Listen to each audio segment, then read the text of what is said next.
सुप्रभात। आप सभी बच्चे कैसे हैं? कल मैं आपको समास के बारे में बताया था कि समास किसे कहते हैं और समास के कुछ उदाहरण भी बताए थे और समास कितने प्रकार के होते हैं, ठीक है।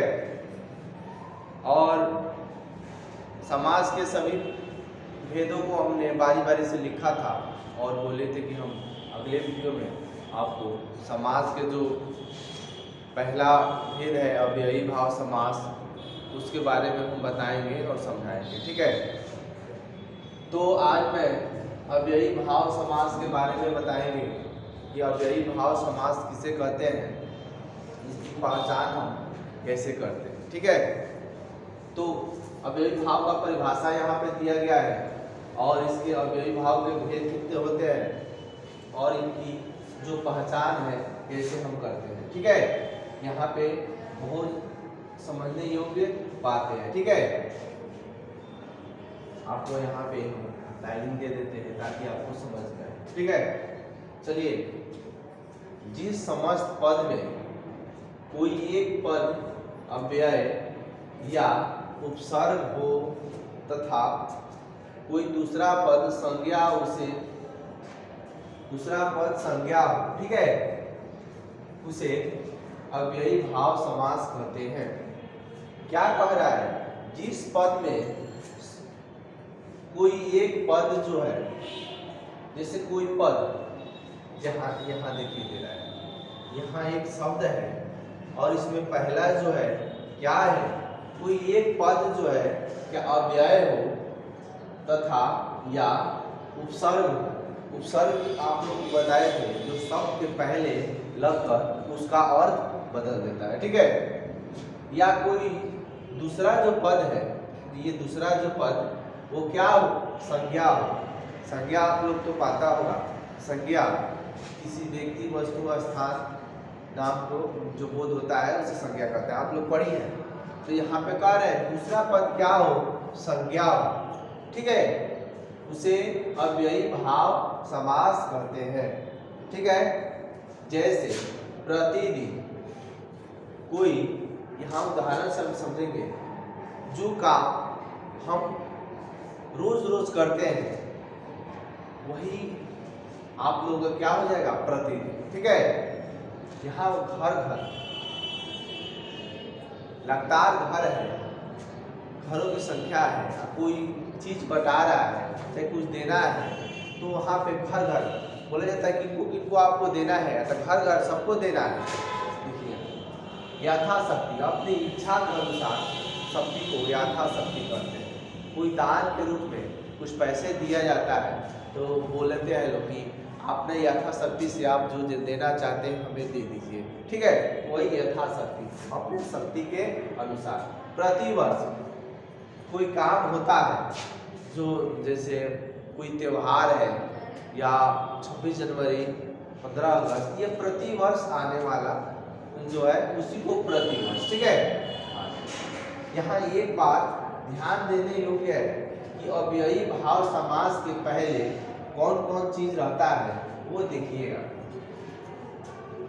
अनु लगता है, आ रहता है, प्रति रहता है, यथा रहता है, हर रहता है और हर रहता है, आदि रहता है, मतलब शब्द के पहले।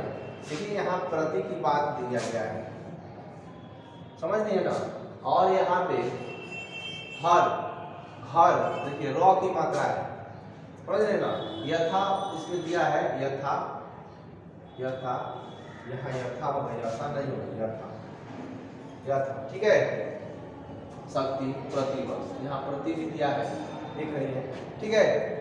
तो ये आप लोग पहचानने वाली बात है, कोई शब्द है उसके पहले अगर ये लगा है, इसे उपसर्ग आप लोगों को तो बताया थे ना जी, उपसर्ग जो सबसे पहले शब्द के पहले लगकर उसका अर्थ बदल देता है उसे उपसर्ग, और जो शब्द के बाद में लगकर उसका अर्थ बदलता है या उसमें परिवर्तन ला देता है उसे प्रत्यय, आप लोगों को बता चुके हैं। तो यहाँ पे क्या कह रहा है कि शब्द जो शब्द है, आप अव्ययी भाव की पहचान कैसे करेंगे, जो शब्द के पहले अगर ये चीज लगा हो तो आप समझ जाइएगा क्या कि ये अव्ययी भाव समास है।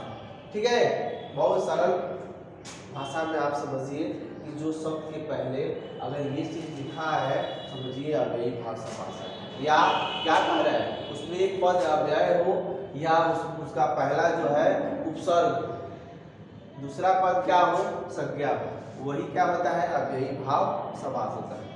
यहाँ देखिए अव्ययी भाव समास के दो भेद होते हैं। ठीक है, अव्ययी भाव समास के दो भेद होते हैं, नाम पद पूर्व अव्ययी भाव समास और दूसरा है अव्यय पद पूर्व अव्ययी भाव समास।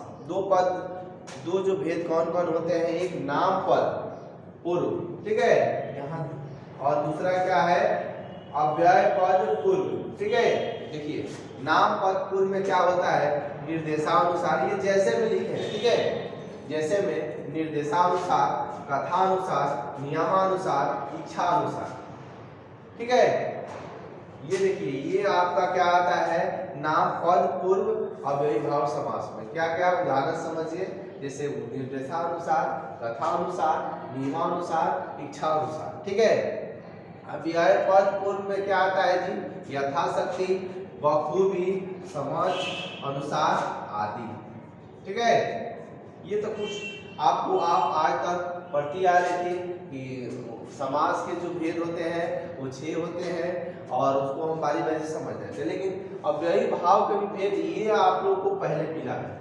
ये दोनों जो है ये आप इस वक्त जो पढ़ा रहे हैं उसको मिला है। छोटे छोटे क्लास में आप देखिए समास के जो जितने भी भेद है इसको समझना बहुत जरूरी है, क्योंकि इससे ऑब्जेक्टिव प्रश्न बनता है।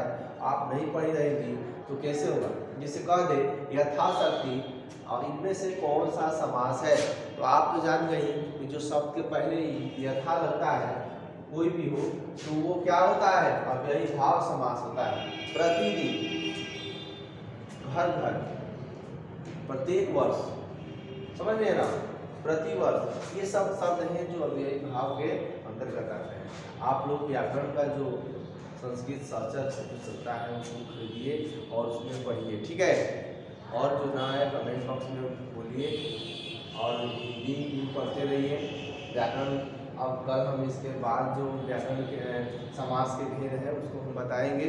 ठीक है, देखिए व्याकरण और हिंदी जो किताबें हैं दोनों से मिलता जुलता ऑब्जेक्टिव प्रश्न लग रहे हैं 50 के आसपास। ठीक है, तो आप उसे व्याकरण को भी पढ़ना पड़ेगा और हिंदी को भी पढ़ना पड़ेगा। ठीक है, हिंदी तो बहुत बच्चे देखिए हिंदी की जो पुस्तकें हैं आप लोग की बात ध्यान दीजिएगा, हिंदी की पुस्तक में जो नीचे देखिएगा दिया है भाषा की बात, ठीक है, उसको आप लोग जरूर पढ़िएगा, उससे प्रश्न ऑब्जेक्टिव उठता है। ठीक है, वो व्याकरण की कुछ बातें दे दी गई हैं हिंदी की पुस्तक में, तो भाषा की बात जो नीचे है प्रश्न उत्तर के सबसे लास्ट में है, उसको आप लोग जरूर देखिएगा। ठीक है, चलिए आज के लिए बस इतना ही, अगले वीडियो में मिलते हैं।